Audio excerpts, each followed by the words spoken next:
Bonjour à tous, je vous souhaite la bienvenue aujourd'hui et puis nous allons passer un temps ensemble dans la parole de Dieu et je suis reconnaissant qu'on puisse le faire et nous allons continuer ce que nous avons débuté la semaine passée. La semaine passée, on a regardé au fait qu'il y allait y avoir des dangereuses infiltrations qui allaient se produire au sein de l'Église et nous avons vu ensemble que ici, Pierre, si vous voulez tourner avec moi dans 2 Pierre, au 2e chapitre, Pierre nous fait part que comme il y a eu des faux prophètes, il va y avoir également des faux docteurs. Et puis, ce que Pierre nous dit, c'est pas nouveau, c'est quelque chose que le Seigneur Jésus lui-même nous avait fait part, qu'il allait avoir des faux prophètes, qu'il allait s'élever, qu'il allait avoir une grande influence et qu'il allait malheureusement séduire beaucoup de gens. Et c'est ces choses-là qui font en sorte que nous sommes mis en garde et il est important pour nous de prendre garde suite aux encouragements et à l'enseignement que nous donnent les Écritures. Et puis, ici, Pierre, dans ce chapitre-là, nous fait part de la certitude qu'il allait avoir justement d'infiltration de faux docteurs. Et aujourd'hui, ce que j'aimerais faire, c'est simplement nous concentrer sur identifier le danger, le danger qui est apparent, le danger qui est une certitude des choses qui allaient arriver. Et puis, je crois que nous avons une responsabilité, au même titre que nous avons une responsabilité de connaître ceux qui travaillent parmi nous. C'est ce que Paul nous dit, d'avoir de la considération pour ceux qui travaillent parmi vous. Et puis, de les respecter. Donc, on veut connaître, on veut savoir si une personne qui se présente dans le nom de Jésus est véritablement du Seigneur Jésus et qu'elle fait la promotion vraiment de la parole de Dieu et non pas de sa propre idéologie. Et puis, c'est une chose dont nous avons la responsabilité de faire. Et c'est pour ça que la parole nous parle de ces choses-là. Et c'est à nous d'être vigilants là-dessus. Et puis, une des choses qu'on le remarque, nous allons lire ensemble les 3 premiers versets de 2 Pierre. Mais avant ça, je vais simplement passer un temps de prière, invoquer le Seigneur afin qu'il soit présent ici et puis qu'il nous aide dans l'étude de sa parole. Père, je veux te remercier encore une fois. Je te demande, Éternel, de m'accorder ta grâce, que je puisse communiquer clairement ta parole et puis qu'on puisse grandir, Seigneur Dieu, et qu'on puisse développer dans le discernement et afin d'être en mesure de reconnaître, d'identifier le danger présent et puis de savoir, Seigneur Dieu, ce qui est vrai à comparer de ce qui est faux. On te remercie encore une fois au nom de Jésus. Amen. Donc, nous allons lire à partir du verset 1, dans 2 Pierre, au 2e chapitre. Il y eut parmi le peuple de faux prophètes, et il y aura de même parmi vous de faux docteurs, qui introduiront sournoisement des sectes pernicieuses, et qui, reniant le maître qui les a rachetés, attireront sur eux une ruine soudaine. Plusieurs les suivront dans leur dérèglement, et la voix de la vérité sera calomniée à cause d'eux. Par cupidité, ils vous exploiteront au moyen de paroles trompeuses, eux que menace depuis longtemps la condamnation et dont la ruine ne sommeille point. Maintenant, dans ces 3 premiers versets-là, je crois que c'est la base de ce que Pierre va continuer à nous parler dans le reste du chapitre. Et puis, il touche à tous les points principaux dans ces 3 premiers versets-là. Premièrement, le fait qu'il y allait y avoir assurément des faux docteurs. Mais lorsqu'on lit, on continue à lire, une chose qu'on réalise, c'est que ces faux docteurs-là, ce ne sont pas des gens avec des cornes et puis des canines. Au contraire, je pense que c'est des gens qui sont possiblement très sympathiques. C'est des gens qui ont belle apparence et puis des gens qui sont faciles et de communiquer avec des gens qui peuvent être très attachants et accueillants, qui ont de l'entre-gens. Et on voit ça c'est au verset 13. À la fin du verset 13, ça nous dit qu'ils font bonne chère avec vous. C'est des gens qui font bonne chère avec vous. C'est des gens qui sont là présents et puis qui aiment les gens, qui aiment festoyer, qui aiment être ensemble pour s'amuser. Même c'est des gens qui sont fun d'être avec, comme j'ai mentionné, des gens qui sont pas probablement très sympathiques. Et puis, dans Jude, il nous donne même qu'ils sont des gens qui font impudemment bonne chère avec vous. Autrement dit, ils n'ont pas de crainte, ils ont de l'assurance, et puis ils ont de l'audace, et puis ils parlent des choses de Dieu, et ça va bien. C'est des gens qui ont de l'entre-gens, qu'on pourrait dire. Et non pas, on a une idée que c'est des gens qui ont vraiment l'air méchants. Non, c'est des gens, comme Jésus nous dit, qui viennent en vêtements de brebis, mais à l'intérieur, par contre, au-dedans, ce sont des loups ravisseurs. Donc, on sait que quelqu'un qui est ravisseur, il est sournois.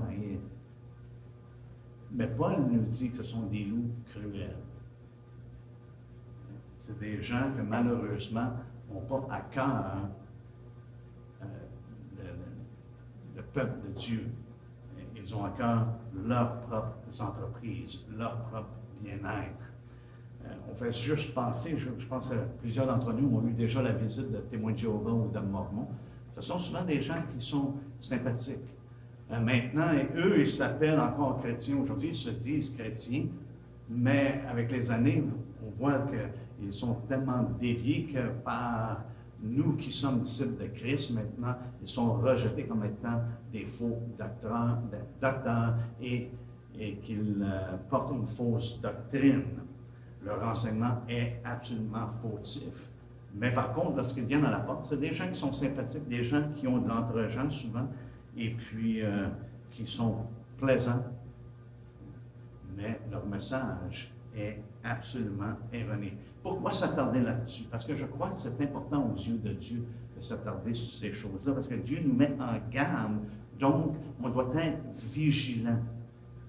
On doit être vigilant aux yeux de Dieu, parce que c'est important à ses yeux. Et on voit ça dans l'Ancien Testament, puisque Pierre ici nous fait part qu'il y a eu des faux prophètes et qu'il va y avoir parmi nous des faux docteurs. On peut apprendre comment agir avec ces personnes-là à travers comment est-ce que Dieu a instruit son peuple d'agir avec les faux prophètes. Si on va voir simplement dans Deutéronome 13. Deutéronome 13, justement, nous fait part du fait qu'il va y avoir des personnes qui vont venir et qui vont parler au nom de Dieu, qui vont parler au nom de l'Éternel, et même qui vont dire des choses qui vont s'accomplir. Mais une chose qui est accomplie, est-ce que ça veut dire, est-ce que l'expérience en tant que telle justifie que c'est de Dieu? Le fait qu'une chose arrive, est-ce que c'est le sceau qui dit, mais là, c'est certain que ça vient de Dieu? Non, c'est la communication qui va s'en suivre. C'est qu'est-ce qui va être transmis à travers leur parole, qui éventuellement vient déterminer ou prouver si c'est de Dieu ou pas. Et dans Deutéronome 13, justement, ici, Moïse nous fait part de ce que l'Éternel dit concernant ces choses-là. Au premier verset, ça dit « S'il s'élève au milieu de toi un prophète ou un songeur qui t'annonce un signe ou un prodige, et qu'il y ait accomplissement du prodige, du signe ou du prodige dont il t'a parlé. Il y a accomplissement. Oh, ça doit être de Dieu, l'expérience est véritable. Ce qu'il dit est venu au passé. Et pourtant, ici, ce qui suit vraiment met en lumière que ce n'est pas de Dieu. 10 ans qu'il t'a parlé en disant « Allons après d'autres dieux ». Déjà là, on voit ici qu'il y a un détournement. Ce n'est pas aller à la suite de l'Éternel, mais il y a un détournement. Et c'est ça la marque des faux docteurs, c'est éventuellement, il y a un détournement. Et au lieu de se tourner vers Dieu continuellement, il se tourne vers d'autres dieux, vers des fabrications de leur propre imagination, de leur propre pensée, de leur propre point de vue ou de leur propre opinion sur Dieu et dans le cas dans lequel nous nous trouvons du Seigneur Jésus-Christ et de ce qu'il enseigne dans sa parole. Et ici, ce qu'il dit, c'est « Allons après d'autres dieux, des dieux que tu ne connais pas, et servons-les. » C'est comme si, ouais, vous n'avez pas encore cette révélation-là, vous ne connaissez pas là, ce qu'on est en train de vous dire, là, vous ne le comprenez pas, mais faites-nous confiance. Et ici, Moïse leur dit, tu n'écouteras pas les paroles de ce prophète ou de ce songeur, car c'est l'Éternel votre Dieu qui vous met à l'épreuve pour savoir si vous aimez l'Éternel votre Dieu de tout votre cœur et de toute votre âme. Jésus nous dit et nous révèle vraiment qu'est-ce que l'amour de Dieu, c'est de garder ses commandements. Celui qui garde ma parole, il dit, c'est celui-là qui m'aime. Okay?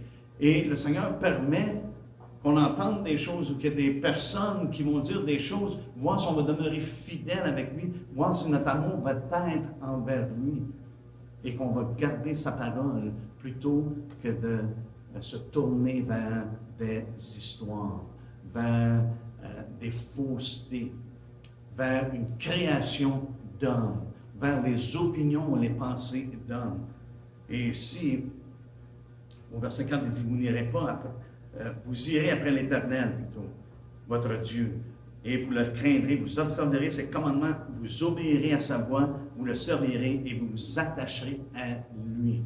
Voyez-vous, une façon qu'on peut identifier le danger, c'est que lorsque ça nous mène, plutôt que de s'attacher à Jésus-Christ, de s'attacher à Dieu, ça nous mène à s'attacher à une personne. Ça nous mène à nous attacher à une idéologie, à une ligne de pensée, à un enseignement particulier. Mais la parole de Dieu nous parle d'être attaché à lui, d'aller après l'Éternel, d'observer ses commandements, d'obéir à sa voix, de le servir. Et non pas de s'attacher aux hommes. Il y a toujours un danger, et ça devrait être un drapeau rouge. Lorsque l'attention est portée sur les accomplissements de l'homme plutôt que sur l'accomplissement de Dieu. Et c'est là qu'on doit avoir du discernement, parce que souvent, ils vont utiliser des paroles qui semblent véritablement être des paroles qui donnent honneur à Dieu, mais secrètement, sournoisement, ils amènent l'attention sur eux-mêmes. Et c'est une chose qu'on doit faire extrêmement attention. Au verset 5, ça nous dit, ce prophète et ce songeur sera puni de mort. Ça, c'est pour ça que je dis que c'est important, parce que Dieu a considéré cette chose-là, un faux prophète ou un faux docteur, comme étant quelque chose de très criminel. Et on va le voir dans un instant. Quelque chose que Dieu abhorre. OK? Il dit, il sera puni de mort. La conséquence est très sévère. On ne fait pas ça aujourd'hui, mais il y a des choses, par contre, que la parole de Dieu nous dit de faire face au faux docteur. Et il est important qu'on obéisse à sa voix, qu'on obéisse à sa parole et qu'on serve le Seigneur de la façon qu'il nous dit de faire. Et ça nous dit ici, il sera puni de mort, et puis, suite dans le verset 25, il dit, car il a parlé de révolte contre l'Éternel. C'est pour ça que c'est une chose qui est importante aux yeux de Dieu, parce qu'une personne qui amène une parole, même si ça s'accomplit, mais qui détourne les gens de Dieu, qui détourne les gens du Seigneur Jésus-Christ, c'est une personne qui parle de révolte, de rébellion contre l'Éternel, votre Dieu, qui vous a fait sortir du pays d'Égypte et vous a délivré de la maison de servitude, et il a voulu de te détourner de la voie dans laquelle l'Éternel, ton Dieu, t'a ordonné de marcher. Et puis ici, il y a un exemple pour nous, ici, en tant que chrétiens. Dieu nous a sortis de la servitude, il nous a sortis de notre vieille vie, de la vie de ce monde. Et il nous a emmenés à lui, mais il nous a ordonné de marcher et de marcher dans ses voies. Et non pas selon notre imagination. Il a mis un chemin devant nous. Il a mis une voie devant nous dans laquelle nous devons marcher. Et si ces personnes-là, malheureusement, amènent les gens à se détourner de cette voie et à adapter ou adopter une autre voie, une voie qui paraît similaire, qui a le même jargon, le même langage, mais qui ne mène pas à la même place. Et la raison qu'il voulait qu'il soit mis à mort, c'est qu'il voulait ôter le mal du milieu d'Israël. Tu ôteras ainsi le mal du milieu de toi, à la fin du verset 5. Mais ce n'était pas simplement pour les faux prophètes que Moïse a donné cette instruction-là. Le Seigneur également a été beaucoup plus précis, je dirais. Et ça vient nous toucher beaucoup plus proche. Parce qu'au verset 6, et à la suite, il dit « si ton frère ». Et un peu plus tard, il dit « si une ville également fait la même chose qu'un faux prophète fait ». Regardez ce qu'il dit au verset 6. « Si ton frère, fils de ta mère, ou ton fils ou ta fille, ou la femme qui repose sur ton sein, ou ton ami que tu aimes comme toi-même. » Wow! Ça, c'est les personnes qui sont proches, n'est-ce pas? Et c'est là qu'on doit réaliser que les personnalités ou les relations ne peuvent pas être supérieures ou succéder à notre relation avec Dieu et à l'obéissance de sa parole. On ne peut pas superséder cette relation-là que nous avons avec Dieu. Ça ne dérange pas comment proche la personne est. On doit continuer à servir le Seigneur et à lui obéir. Mais si celui qui est près de toi, il t'incite secrètement en disant « Allons et servons d'autres dieux, des dieux que ni toi ni tes pères n'avaient connus, d'entre les dieux des peuples qui vous entourent, près de toi ou loin de toi, d'une extrémité de la terre à l'autre, tu n'y consentiras pas et tu ne l'écouteras pas, tu ne jetteras pas sur lui un regard de pitié, tu ne l'épargneras pas, tu ne le couvriras pas, mais tu le feras mourir, ta main se lèvera la première sur lui pour le mettre à mort. » Imaginez-vous, c'est quelqu'un qui est proche et qui commence à t'emmener à vouloir considérer d'autres dieux, considérer des dieux qui sont la fabrication d'hommes. Dans ce monde, il dit, c'est ceux qui sont loin, ceux qui sont proches, des dieux des peuples qui vous entourent. C'est des dieux dans ce monde. Si même quelqu'un qui est près de toi, veut te détourner, tu ne consentis pas à ça. Et encore là, pour éviter que ce mal-là se répande, Dieu avait donné l'ordre de mettre à mort une telle personne. Et si un ami me faisait ça, j'avais la responsabilité d'être le premier à mettre la main sur lui. Imaginez-vous. Donc, aujourd'hui, encore une fois, avec les faux docteurs, nous avons une responsabilité, justement, à prendre certaines actions. Et en tant que ministre de l'Évangile, j'ai une responsabilité, en premier, de faire même ces choses-là. Nous allons voir ça juste dans quelques instants. Mais au verset 11, j'en ai votre attention au verset 11. Ça nous dit, il en sera ainsi afin que tout Israël entende et craigne et qu'on ne commette plus un acte aussi criminel au milieu de toi. Quel était l'acte qui était aussi criminel? C'est qu'une personne cherche à te détourner de l'Éternel. C'est ce qu'il dit justement au verset 10, « Tu le lapideras et il mourra parce qu'il a cherché à te détourner de l'Éternel. » Comme le faux prophète, même si sa parole s'accomplit et qu'il te dise « Allons après d'autres dieux », peut-être qu'il n'utilisera pas les mêmes paroles, mais qu'il te présente un faux Jésus, un faux Christ, et qui tord la parole de Dieu et qui enseigne contrairement à ce que les Écritures nous enseignent.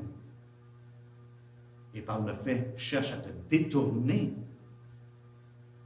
du Seigneur, aux yeux de Dieu, c'est un acte, et même il met l'emphase, un acte aussi criminel. Le terme « un acte aussi criminel », c'est le même terme qui est utilisé un peu plus haut, à la fin du verset 5, lorsqu'il dit « Tu ôteras ainsi le mal du milieu de toi ». C'est criminel, c'est méchant, c'est mal que de détourner les gens de Dieu. Et c'est pour ça que je crois qu'il est extrêmement important que l'on considère ces choses-là et d'en parler. Voyez-vous, plus qu'on est affermi dans la parole de Dieu, plus qu'on grandit dans la parole de Dieu, on va être en mesure de reconnaître, d'identifier les dangers, d'identifier ce qui est faux. Parce qu'on devient de plus en plus familier, de plus en plus équipé dans ce qui est vrai. Comme j'ai mentionné à plusieurs reprises, le banquier reconnaissait un faux billet parce qu'il était tellement entraîné avec le vrai que lorsqu'un faux passait, il pouvait le détecter, il pouvait identifier que ce billet-là était faux. De la même façon, frères et sœurs, on doit être affermi dans la parole de Dieu, en sorte que lorsque quelque chose de faux vient en avant de nous, et on peut détecter si vraiment c'est de Dieu ou que ça nous détourne de Dieu. C'est une déviation de l'enseignement que Jésus-Christ nous a donné, qui nous a dit également d'enseigner tout ce qu'il nous a prescrit. Donc, on doit faire extrêmement attention. Nous, on n'est pas appelés à lapider les gens.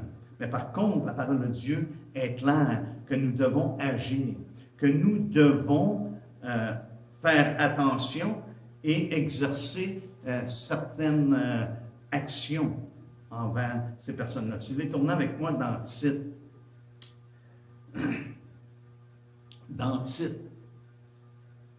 au 3e chapitre.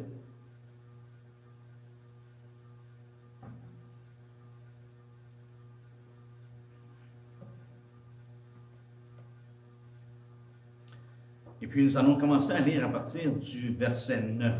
Ça nous dit, mais évite les discussions folles, les généalogies, les querelles, les disputes relatives à la loi, car elles sont inutiles et vaines. Éloigne de toi. On ne l'appelle pas, mais ici il nous dit clairement, éloigne de toi. Après un premier et un second avertissement, celui qui provoque des divisions. Ce terme-là, provoque des divisions, c'est un homme hérétique. Celui qui est un homme hérétique, celui qui est un faux docteur, qu'on pourrait dire, qu'on pourrait associer avec le faux docteur. Il dit, éloigne de toi, après un premier et un second. On a une responsabilité d'avertir une personne qui dévie de la parole de Dieu ou qui enseigne des choses qui ne sont pas prescrites dans les Saintes Écritures et qui enseigne selon l'imagination de son cœur, selon ses propres pensées, selon ses propres opinions. Dis, éloigne de toi, après un premier et un second avertissement, celui qui provoque des divisions, sache qu'un homme de cette espèce est perverti. Là, il met dans une catégorie, cette espèce. Il fit un critère qui le définit et par lequel nous pouvons identifier ce type de personne-là. Et il dit ici, cette espèce est pervertie.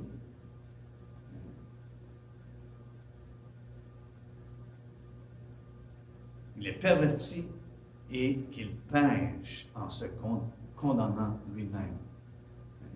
Parce que ce qu'il dit vient même le condamner lui-même. Il pêche parce qu'il dévie de la parole de Dieu. Donc, nous avons cette responsabilité-là. Dans 2 Pierre, justement, nous avons lu ensemble qu'il allait avoir la certitude qu'il allait avoir des faux docteurs, au même titre que de la certitude qu'il y avait eu des faux prophètes. nous avons la certitude qu'il y a des faux docteurs. Et aujourd'hui, j'aimerais qu'on regarde à la certitude d'anomalie ou d'aberrance. Ce qu'il va y avoir définitivement déviation. Un faux docteur, éventuellement, va dévier de la voie de justice. C'est immanquable. Et il y a des façons d'identifier ces personnes-là. Maintenant, une anomalie, on sait que c'est un caractère anormal à quelque chose. En particulier, un comportement qui est s'enligne pas avec ce qu'on connaît comme étant la vérité. S'enligne pas avec ce que la parole de Dieu nous enseigne. S'enligne pas à l'exemple de Jésus-Christ ou à l'exemple des apôtres. Il y a une anomalie. Il y a une aberrance qu'on peut voir. Un changement. Ça peut être minime au début, mais plus qu'on écoute, plus qu'on entend, plus qu'on réalise. Il y a des choses qui sont irrégulières. Il y a des irrégularités. Des choses même qui sont bizarres. Parce qu'éventuellement, c'est ça qui arrive avec des faux docteurs, des faux prophètes. C'est qu'il y a des choses bizarres qui commencent à se passer. Et malheureusement, les gens embarquent dans ces choses bizarres-là parce que ça a l'air tellement impressionnant. C'est présenté d'une manière que ça amène les gens, ça séduit les gens d'embarquer, ça entraîne les gens dans leur façon de voir les choses. Comme j'ai mentionné, c'est des gens qui sont souvent flamboyants, c'est des gens qui sont attachants et persuasifs. Même, je dirais, c'est des gens qui sont visionnaires. Et on voit ça plutôt dans Jude, parce que Jude nous dit, c'est qu'ils sont entraînés par leur rêverie. Ils sont entraînés par leur rêverie. C'est vraiment leur imagination. C'est ce qu'ils perçoivent qui les entraîne dans leur voie, et c'est ce qu'ils présentent comme étant la vérité. C'est ce qu'ils présentent comme étant des faits. Et pourtant, c'est seulement des rêveries, c'est seulement des choses qui sont illusoires. Ils sont séduits par ces choses-là eux-mêmes et ils entraînent les autres également dans leur propre séduction, comme nous en avons fait part dans les dernières semaines. Donc, on a cette certitude-là. Et c'est malheureux, mais souvent, comme j'ai mentionné, c'est des choses qui sont bizarres. Tina et moi, on a été dans des rencontres où il y a eu des choses extrêmement bizarres. Fort probable que vous avez vu des choses extrêmement bizarres, soit sur les réseaux sociaux, comme sur YouTube et ces choses-là.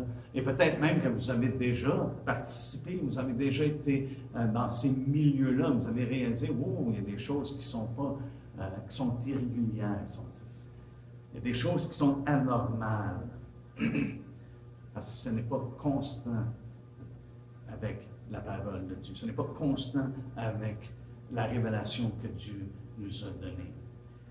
Une chose ici, la première chose que j'aimerais qu'on remarque, justement, de cette anomalie-là, de cette aberrance-là que Pierre nous fait part, c'est que c'est un message, premièrement, qui est erroné. C'est un message qui est erroné, ça nous dit, ces faux docteurs-là introduisent sournoisement des sectes pernicieuses. Ils introduisent des hérésies. Des hérésies qui sont hautement condamnables. On a vu avec les faux prophètes le fait qu'ils disaient d'aller vers d'autres dieux. Aux yeux de Dieu, c'était de la révolte. C'était un crime que de détourner, de chercher à détourner les gens. Et leur enseignement, leur parole qu'ils prononcent est erronée. Leur doctrine est déviante, elle dévie de la vérité. Et comme j'ai mentionné, souvent c'est leurs opinions, c'est leur lignes de pensée qu'ils vont mettre de l'avant. Et c'est souvent, ça va causer des divisions, comme on a vu, qui provoquent des divisions. Et c'est pour ça qu'on doit faire extrêmement attention. Dans Romains 14:1, ça nous dit de ne pas discuter des opinions. On a tous des opinions, mais il y en a qui enseignent leurs opinions comme étant des révélations de la part de Dieu, qui enseignent leurs opinions comme étant la vérité, comme étant des choses qui doivent être observées et que les gens doivent, dans lesquelles les gens doivent participer. Mais ce sont, et ça demeure, des opinions. Et c'est des choses qu'on ne veut pas s'engager et discuter. C'est pour ça qu'il dit, comme on a lu tantôt dans Tite, ne pas s'engager dans ces choses-là, dans des généalogies, dans toutes sortes de lignes de pensée qui sont contraires, d'éviter les discussions folles, les généalogies, les querelles, les disputes relatives à la loi. Et c'est souvent ça, ils vont se servir de la parole de Dieu pour essayer d'appuyer leur opinion. Mais on n'est pas surpris de ça, puisque Satan lui-même a utilisé la parole de Dieu pour séduire Ève, et par la suite d'essayer de séduire Jésus-Christ dans le désert. N'est-ce pas? Il s'est servi de la parole de Dieu. Il s'est appuyé sur la parole de Dieu. Et ces faux docteurs-là marchent dans la même ligne de pensée, comme on a vu dans ce que Paul nous fait part dans 2 Corinthiens 11. Satan se déguise en ange de lumière, ses ouvriers se déguisent comme étant des ouvriers de justice, mais ce sont des ouvriers trompeurs. Et puis, c'est là qu'on doit faire attention. Parce qu'une des choses que l'on remarque, et ce que Pierre nous fait part, c'est des hommes qui, au moyen de paroles trompeuses, ils utilisent des paroles trompeuses. Leur message est erroné, c'est parce qu'ils utilisent des paroles trompeuses pour convaincre les gens, d'emmener les gens dans leur ligne de pensée. Regardez ce qu'il dit au verset 3 de 2 Pierre, chapitre 2. Ça, c'est le texte principal. Nous allons toujours revenir à ce texte-là. Si j'oublie de le mentionner, sachez qu'on est dans 2 Pierre au 2e chapitre.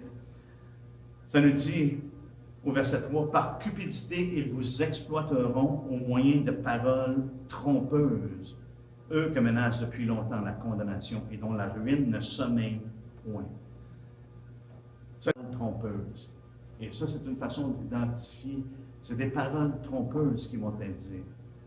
Ça ne sera pas la parole de Dieu. C'est des paroles trompeuses parce qu'elles altèrent la parole de Dieu. Elles falsifient la parole de Dieu. C'est pour ça qu'on doit être affermi dans la parole de Dieu, qu'on doit être équipé, qu'on doit vraiment être ancré dans cette parole-là. Et je veux vous donner une parole d'encouragement. Mes frères, mes sœurs, et puis je pense qu'on va terminer sur cette note-là. Je veux vous donner une parole d'encouragement. Beaucoup de personnes, à travers les années, j'ai remarqué une chose, c'est que beaucoup de personnes, ce qu'ils croient, ou ce sur quoi ils sont appuyés, n'est pas nécessairement la parole de Dieu, mais ce sont souvent des livres qui vont parler de la parole de Dieu. Et je ne suis pas contre les livres. Il y en a peut-être qui pensent que je suis contre les livres, malgré que je ne fais pas beaucoup de promotion de livres, parce que souvent, c'est le point de vue d'une personne, mais il y a beaucoup de bons livres. Mais je dirais que la majorité, encore beaucoup plus de livres qui, malheureusement, ne sont pas si bons que ça. Mais le danger que je vois là-dedans, et ça c'est mon encouragement, mon exhortation, le danger que je vois, c'est qu'au lieu d'être affermi dans la parole de Dieu, par une communion avec Dieu à travers sa parole, souvent les gens vont négliger la parole de Dieu, mais ils vont se contenter de lire des livres qui vont enseigner la parole de Dieu, qui vont parler de la parole de Dieu, qui vont donner leur pensée sur la parole de Dieu,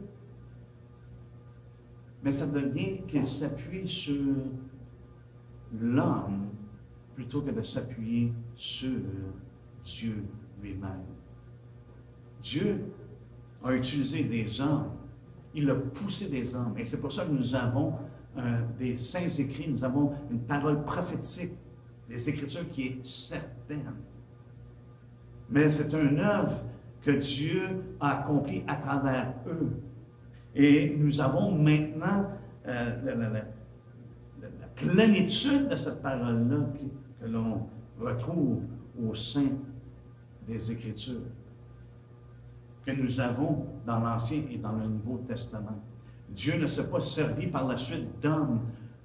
Il ne les a pas poussés justement afin d'écrire des paroles prophétiques comme nous le retrouvons dans les Saintes Écritures. Donc tous les hommes, aussi bons que les livres peuvent être, sont quand même limités. Ils ne devraient jamais superséder la parole de Dieu. Notre relation est avec notre Seigneur, notre Sauveur, par l'entremise de sa parole et l'inspiration de son esprit. Jésus nous a donné la promesse que le Saint-Esprit, le Consolateur, allait venir et c'est lui qui allait nous enseigner. Et mon exhortation, c'est premièrement, avant tout et au-dessus de tout, passez du temps avec le Seigneur dans sa parole. Mettez les livres de côté pour un temps et apprenez à écouter et entendre ce que l'Esprit dit à travers les Saintes Écritures. C'est une chose qui est absolument importante. Comme j'ai mentionné, les faux docteurs vont altérer souvent la parole de Dieu. Mais Paul nous dit que ce n'est pas une chose que lui a pratiquée et que ceux qui ont parlé de la part de Dieu ont pratiquée. Dans 2 Corinthiens 4, et nous allons terminer dans pas grand temps ici. Dans 2 Corinthiens 4, au verset 2, nous lisons « Nous rejetons les choses honteuses, nous, Paul et ceux qui étaient avec lui, et ceux que Dieu s'est servi justement pour nous donner les Saintes Écritures. Nous rejetons les choses honteuses qui se font en secret, nous n'avons point une conduite astucieuse, et nous n'altérons point la parole de Dieu, mais en publiant la vérité, nous nous recommandons à toute conscience d'homme devant Dieu. » L'homme qui est vrai, l'apôtre, le prophète, l'enseignant, le docteur qui est vrai, n'altère pas la parole de Dieu en faveur de ses opinions ou de ses pensées. Regardez un petit peu, juste auparavant, Paul leur avait déjà parlé concernant comment est-ce qu'il agissait au 2e chapitre de 2 Corinthiens. Au verset 17, il nous dit « Car nous ne falsifions point la parole de Dieu comme font plusieurs. » Paul est conscient qu'il y a beaucoup de personnes, beaucoup de faux docteurs malheureusement, qui falsifient la parole de Dieu, qui altèrent la parole de Dieu. Il nous en fait part également dans Galates, n'est-ce pas? Il y en a qui altèrent l'Évangile, qui changent l'Évangile. Mais il dit, si nous ne falsifions point la parole de Dieu comme font plusieurs, mais c'est avec sincérité, mais c'est de la part de Dieu que nous parlons en Christ devant Dieu. Paul ici reconnaît qu'il est poussé par Dieu de parler de la part de Dieu. Au même titre que Pierre, lorsque le Seigneur dit, que dit-on les hommes que je suis? Et Pierre a dit, tu es Christ, tu es le Fils de Dieu vivant. Et Jésus a dit, tu es béni, Pierre, parce que ce n'est pas toi, ça ne vient pas de toi, c'est mon Père qui t'a révélé ça. Ici, Paul nous fait part qu'il parle de la part de Dieu, il est poussé de la part de Dieu, et nous parlons en Christ devant Dieu. Et je pense ici que ça nous certifie, certifie vraiment de l'authenticité, de l'inspiration du Nouveau Testament également. Amen. Donc, les faux docteurs, Pierre nous dit, c'est au moyen de paroles trompeuses. Ils parlent pour tromper. Et une façon de tromper, c'est d'altérer la parole de Dieu, c'est de falsifier la parole de Dieu. Et malheureusement, leur objectif est d'exploiter. Ça nous dit, c'est par cupidité. Ils vous exploiteront, ils trafiqueront de vous. Ils se servent des gens pour accomplir vraiment les désirs de leur cœur, ce qu'ils veulent obtenir.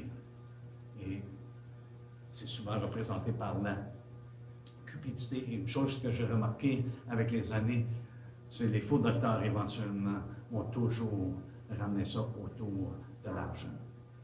Toujours à propos de la prospérité, d'acquérir des choses, comment est-ce que Dieu veut vous bénir, comment est-ce que Dieu veut que vous ayez des richesses et des choses semblables. Et ils se servent de ça, ils trafiquent, ils exploitent les gens pour leur fin, pour leur propre gain. Paul le dit à Timothée, il y en a qui disent, qui pensent que la piété, c'est une source de gain, c'est une façon de s'enrichir, d'obtenir leur fin, vraiment ce qu'ils désirent. C'est des paroles trompeuses, pourquoi? Parce que c'est à l'opposé de la parole de vérité. Et on va terminer avec ce verset-là dans 1er Thessaloniciens. Tourne avec moi. 1er Thessaloniciens. Au 2e chapitre.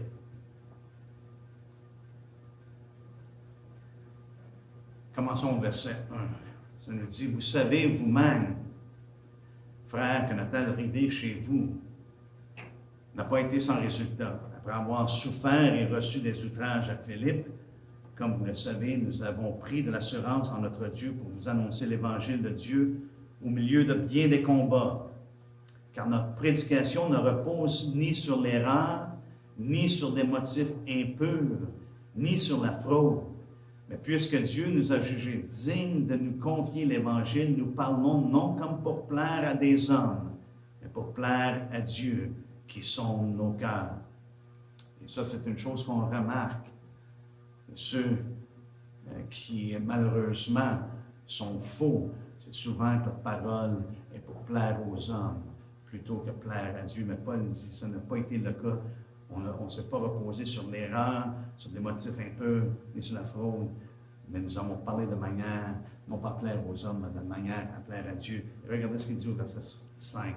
Jamais, jamais, en effet, nous n'avons usé de paroles flatteuses. Comme vous le savez, jamais nous n'avons eu la cupidité pour mobile. Dieu en est témoin. Les paroles de Paul n'étaient pas trompeuses. Les paroles de Paul n'étaient pas flatteuses. Il n'essayait pas de plaire aux hommes. Il était concerné de plaire à Dieu. Et ça, c'est une chose, frères et sœurs, pour nous aider à identifier le vrai du faux. Souvent, les faux docteurs sont plus intéressés à donner aux gens ce qu'ils veulent entendre, dans le but d'être en mesure de les exploiter pour obtenir ce qu'ils veulent, ce qu'ils désirent, obtenir pour leur propre gain, chose qui est malheureusement très triste. Donc c'est à l'opposé. Leurs paroles trompeuses sont à l'opposé de la parole de vérité. Et Paul nous dit jamais. Paul ne va, ah, mais c'est arrivé. Non, non, jamais. Jamais, en effet, nous n'avons usé de paroles flatteuses. Paul parlait la vérité. La seule chose qui le concernait, c'était la vérité. Et la vérité, frères et sœurs, Jésus nous fait part que ta parole est la vérité. C'est la parole de Dieu. Et c'est cette parole-là qu'on doit prêcher. C'est ce que le Seigneur nous a mandaté de faire. C'est d'enseigner tout ce qu'il nous a prescrit. Pas certaines choses, et de le faire, non pas pour un gain sordide, mais pour le faire pour le bienfait de ceux qui entendent cette parole-là, afin qu'ils soient affermis dans la parole. Mais malheureusement, nous allons voir que les faux docteurs, ce n'est pas le cas. Ils ne sont pas préoccupés pour les brebis, mais pour leur propre gain. Amen. Donc, nous allons continuer la semaine prochaine de regarder justement aux anomalies, aux aberrances que Pierre plutôt nous fait part dans ce chapitre-là. Amen. Soyez abondamment bénis et puis on se retrouve mardi pour ceux qui le peuvent pour un temps de prière. Amen.